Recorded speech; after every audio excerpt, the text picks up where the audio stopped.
بسم الله الرحمن الرحیم د شپږم کلاس جنرال ساینس څلورم نمبر یونټ هیومن ډایجسټیو سیستم په هغه کې ایکسرسایز روان دی. تیر شوي ویډیو کې شارټ کوېسچنز او ام سی کیوز شوي دي. اوس دوی ورکړی دی ډي نمبر یو سیکشن یې ورکړی دی. لانګ کوېسچنز پکې دي خو د دې ضرورت به په شپږم اووم کلاس کې دومره نه وي ځکه چې د سټوډنټانو دپاره د یادول ګران وي. که تاسو زما چینل سبسکرایب کړی نه وي مهرباني وکړئ زما چینل ورسره سبسکرایب کړئ چې ماته حوصله میلاویږي زه مخ په وړاندې نورې ویډیوې جوړوم.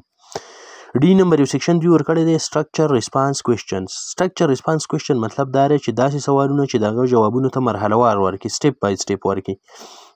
اول د یوې خبرې جواب ورکړي بیا د بلې ورکړي، دې ته وایي سټرکچر ریسپانس کوېسچن. نو ډي نمبر سیکشن دی وایي د فالوینګ ډایګرام شوز چینج ان د سټارچ ا لارج کاربوهایډریټ مالیکیول ان د هیومن انټسټاین.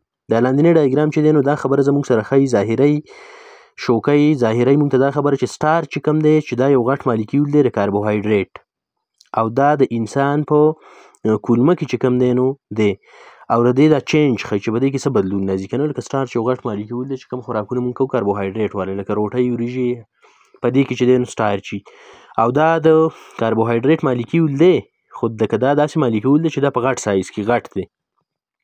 نو اوس د دې دا چینجز ښایي چې یاره په دې کې څه بدلون راځي چې دا وړۍ کولمې ته کله ورسي که نه.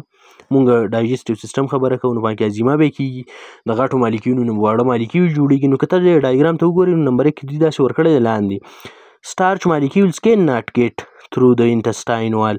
وایي د سټارچ مالیکیول چې کوم دي دا د کولمې چې کوم غاړې دي هغه ویلایي چې ورته تا ویله وایي دا په هغه کې نشي ننوتلی. کین ناټ ګیټ تھرو مطلب دا دی چې په هغه کې نشي ورتللی. نو دې سره څه پکار دی وال اف د انټسټاین دا د دغه د کولمې هغه غاړې ورکړل دي او په دې کې دا نشي ننوتلی. نو چې نشي ننوتلی تا دا خبره کړله چې په وړه کولمه کې هم د هضمې دا کار چې دی نو دا جاري او دغلته هم کېږي بیا په دغه ځای کې دا مکمل کېږي.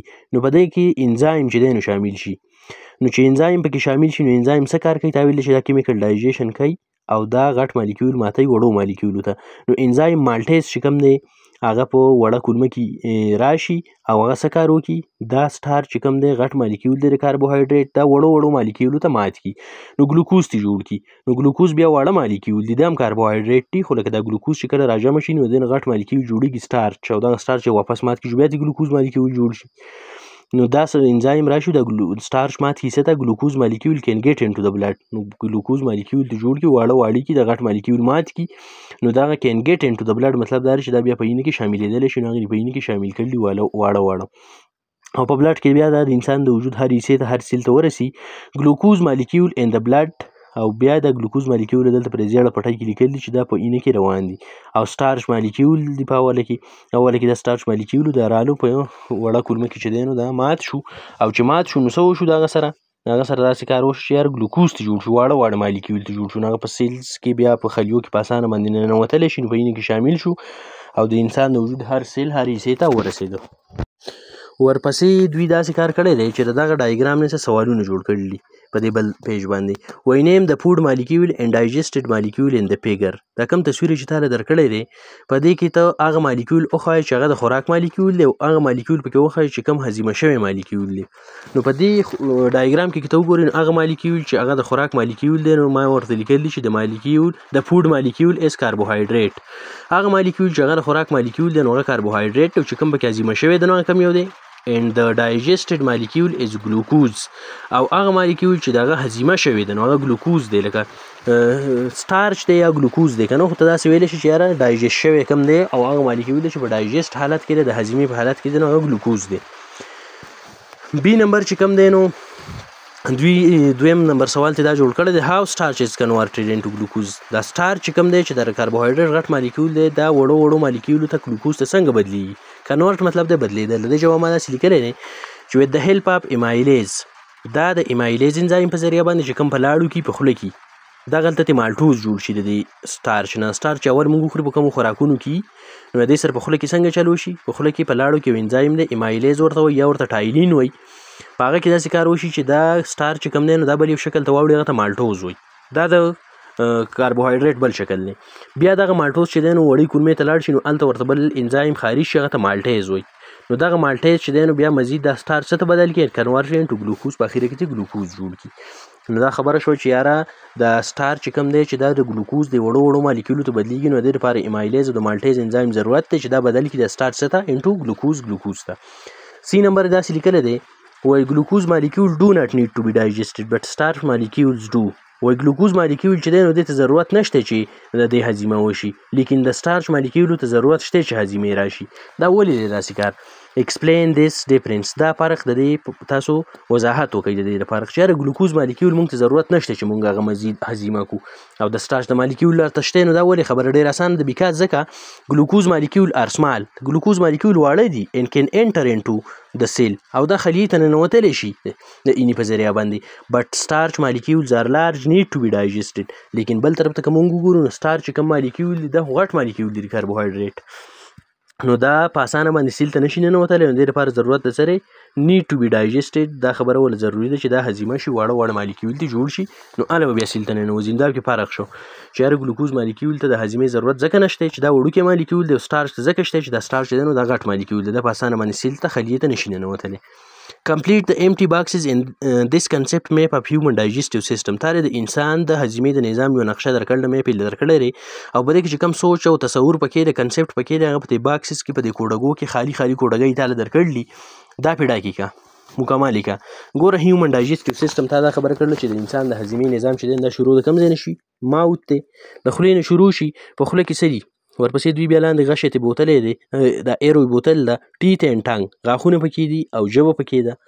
ورپسې بیا دغلته د غاښونه چې دی نو د خوراک مات کړي، وړو وړو ټوکړو ته بدل کړي، بیا کیمیکل ډایجیشن شروع شي. په لاړو کې په خوله کې مایلیز انزایم دی، هغه چې دی نو دا سټارچ چې دی نو واړو واړو مالیکیول مالټوز ته بدل کړي، بیا د دغه نه بس پس خوراک چېرته لاړ شي؟ دا ژبه چې دی نو واړی راواړی د خوراک میکس کړي په دې لاړو کې، او د دغه نه وروسته چې دی نو دا ایسوپیګس ته د خوراک نالۍ ته لاړ شي. ایسوپیګس چې دی نو په هغه کې سموت مسل نرم عضلات پکې دي، پوش پوټ ټو، نو هغه د خوراک له دیکا ورکي، پوش دیکې ته وایي. نو چېرته دغه کې دیکې ول چېرته ورکي؟ سموت مسلز دي او معدې ته ولېږي که نه، دې ته فزیکل ډایجیشن وایي. نو ورپسې بیا بل باکس چې دی کوډګۍ هغه معده ده، نو په دغه ځای کې چې سموت مسل څه وشي؟ ما په دې خالي کوډګۍ کې لیکل دي کنټریکشن اپ، دا را سوکړاو شي، راټول غوندې شي او د خوراک له دیکا ورکي. نو چېرته ولېږي؟ معدې ته. په معده کې څه کار وشي؟ فزیکل ډایجیشن وشي. د فزیکل ډایجیشن کې بیا دغه دی سموت مسلز دي په معده کې هم، او په دې ایسوفیګس کې هم سموت مسلز دي، هغې پکې نه دي ورکړي دي هغلته، خو کنټریکشن اف سموت مسلز په ایسوفیګس کې هم کېږي، او دلته شته دا ریا او شته. لکه ما خالي کوډګۍ کنټریکشن اپ لیکلی دی، نو بای یوزینګ مسل، لکه ایسوفیګس چې کوم دی نو په دې کې کنټریکشن وشي، سوکړاو وشي، راټول شي هغه نرم عضلات، نو مسلز پاتې دي، هغه خوراک له بیا پوش ورکي، دیکا ور ورکي، چېرته ولېږي؟ معدې ته. په 3 نمبر کوډګۍ باندې دا معده، نو په معده کې فزیکل ډایجیشن داسې وشي چې سموت مسل نرم عضلات پکې دي، د خوراک چې دی نو مکس کوي. بیا 2 نمبر کیمیکل ډایجیشن پکې وشي په معده کې، نو کیمیکل ډایجیشن کې ګیسټریک جوس دی، پیپسین دی، ورسره چې دی نو ایچ سی ایل دی، ویچ کنټین ایچ سی ایل اینډ پیپسین ما ورته په خالي کوډګۍ کې لیکل دي. نو دغه کیمیکل ډایجیشن دی ټو ډایجسټ فوډ چې خوراک هضیمه کړي، نو اخرنۍ کوډګۍ ته خبره ورسېده. د معدې نه خو په 4 نمبر کې بیا سمال انټسټاین وړه کولمه ده، دغه نمبر کوډګۍ شو اوس په بره سر کې. نو کیمیکل ډایجیشن وشي، کیمیکل ډایجیشن بای په وړه کولمه کې کیمیکل ډایجیشن څوک کوي؟ نو انسولین کوي یا مالټیز چې کوم دی دا انزایم راشي، دا څه وشي؟ کمپلیټ ډایجیشن د خوراک د هضیمې دا نظام مکمل کړي، او ډایجسټډ فوډ دغلته بیا جوړ شي په دې وړه کولمه کې. چې ډایجسټډ فوډ جوړ شي نو ابزارب تھرو ویلای انټو بلډ، د ویلای په ذریعه باندې چې د ګوتو په شان کوم شکلونه دي هغه چېرته بیا لاړ شي؟ انټو بلډ اینې ته. نو په وړه کولمه کې ډایجیشن چې دی نو مکمل شو. نمبر اخرنی نمبر چې کوم دی نو 5 نمبر، په 5 نمبر کې لارج انټسټاین غټه نمبر کولمه چې کومه ده، وچ ابزار هغه جذب کوي واټر اینډ منرل، معدنیات او بل څه ورسره چې دی نو اوبه جذب کوي. د دغه نه بعد بیا داسې کار وشي دا ایرو ته ښکته راوستري اینډ پارټ، دا اخرنی حصه شي، بیا ریکټم ته لاړ شي چې کوم انډایجسټډ فوډ داسې خوراک چې هغه نه هضیمه شوی نو هغه په ریکټم کې سټور شي، او بیا لیوز د وجود پرېږدي، د وجود نه وځي، ایجیشن وشي، اخراج وشي ترو اینس د اینس په ذریعه باندې. او په وړه کولمه کې دا یو ځای پاتې شي، پنکریاټیک جوس پکې، نو کیمیکل ډایجیشن پکې هم کېږي. پنکریاټیک جوس کې دا انسولین او مالټیز دي. نو دې زه پورې امید دی چې تاسو په دې ډایګرام باندې هم پوه شوي، تاسو چې بار بار داسې ګوته پې وګرځوئ او دا ځان له وایئ داسې چې یاره په خوله کې دا کار کېږي نه، بیا په ایسوفیګس کې څه کېږي، په سټمک کې څه کېږي، په سمال انټسټاین او په لارج انټسټاین کې مزید څه کېږي. دا بس تاسو په ذهن کې بالکل په اسانه باندې دا ټول ډایجسټیو سیسټم کېږي بغیر د کتاب د ویلو. تاسو ته یاد شي چې یاره اول د خوراک سره څه وشي بیا څه وشي، که نه لکه خولې ته لاړ شي داسې ته یاد کړه چې خولې ته لاړ شي نو په خوله کې دی نو اول فزیکل ډایجیشن وشي د غاښونو په ذریعه باندې، یا ژبې میکس را میکس کړي خوراک، بیا ټایلین انزایم پکې دی هغه په ذریعه باندې پکې سټارچ مات شي، بیا ایسوفیګس ته لاړ شي، دیکا ونه ورکړي، هغه پوشي کې کنټریکشن وشي د مسلز او عضلات پکې راټول شي، پټې شانتې د خوراک په نالۍ کې د خوراک معدې ته دیکا کې، په معده کې فزیکل ډایجیشن هم وشي، کیمیکل هم وشي.